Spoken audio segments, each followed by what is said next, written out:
5 minutes pour comprendre la chronique de vulgarisation philosophique sur Radio Laser. Bonjour à toutes et à tous. Je vous propose aujourd'hui de réfléchir un peu à cette question du qui parle quand je dis je. Autrement dit, qu'est-ce qu'on peut mettre comme contenu dans le je?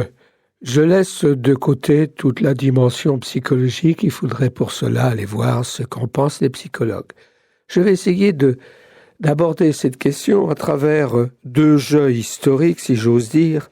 Le jeu de Descartes dans le Je pense et celui de Merleau-Ponty, donc l'existentialiste Merleau-Ponty, Maurice Merleau-Ponty, qui va parler aussi indirectement du jeu existant.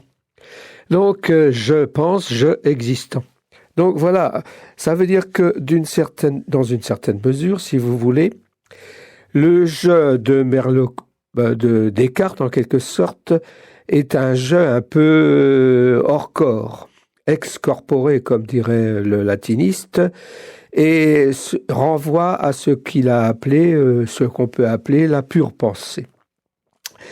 Donc il y aurait un jeu en soi, qui serait aussi hors corps, mais il y aurait aussi un je qui serait encore incorporé, c'est-à-dire qui serait rattaché au sol par le corps propre, le corps le mien, celui qui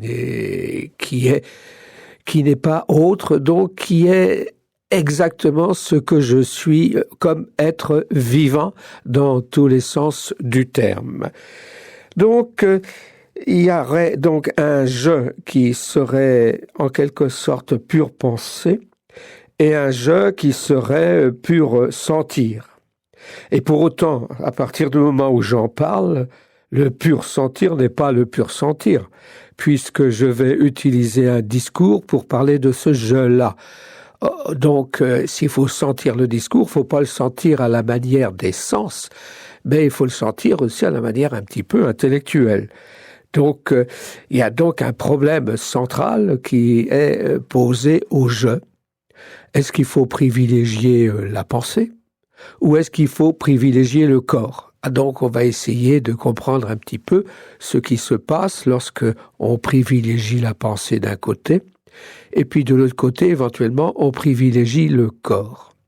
Le corps, mais pas n'importe quel corps. Le corps s'entend, le corps dans ce qu'on peut appeler une forme de phénoménologie, c'est-à-dire le corps tel qu'il peut apparaître dans le monde, tel qu'il me paraît à moi-même, et tel que j'apparais aux autres, et tel que les autres m'apparaissent par le corps. Donc, il y aurait ce je pensant, ce je de la pensée, qui pourrait échapper à toute influence du corps vivant. Corps vivant, c'est-à-dire d'un corps qui serait en quelque sorte séparé de la pensée.